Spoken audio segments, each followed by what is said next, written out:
Nagsalita na sa wakas si Bulacan Governor Daniel Fernando kaugnay ng road rage incident na kinasangkutan umano ng kanyang convoy at presidential son Vinnie Marcos.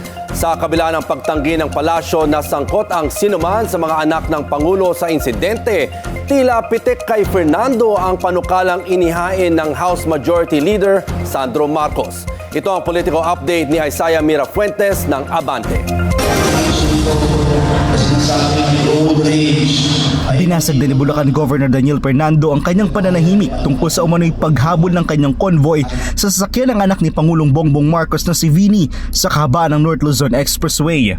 Sa kanyang talumpati sa Kapitolyo, nanawagan si Fernando na irespeto ang naging pahayag ng Malacanang at Land Transportation Office sa insidente na nangyari noong February 21. Ang issue nito na sinasabi ng road rage ay malinaw na nagpahayag pa naman ng politiko at ng LTO.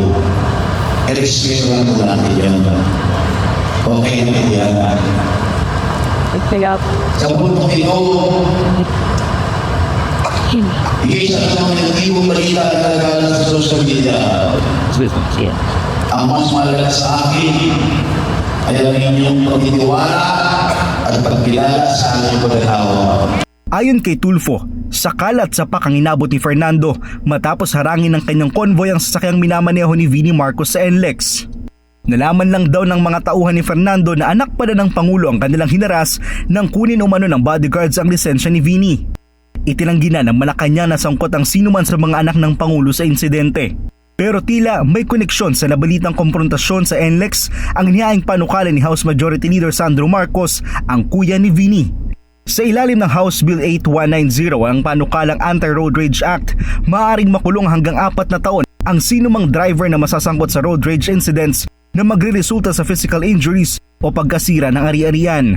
Magbabayad din ng multang hindi lalampas sa 200,000 pesos ang driver. Mas mabigat na kaso at parusa naman ang ipapataw sa driver kasama na ang kalahating milyong pisong multa kung sakaling magresulta sa pagkamatay ang road rage incident. Para sa Politico Nightly, Isaiah Mirafuentes, Abante.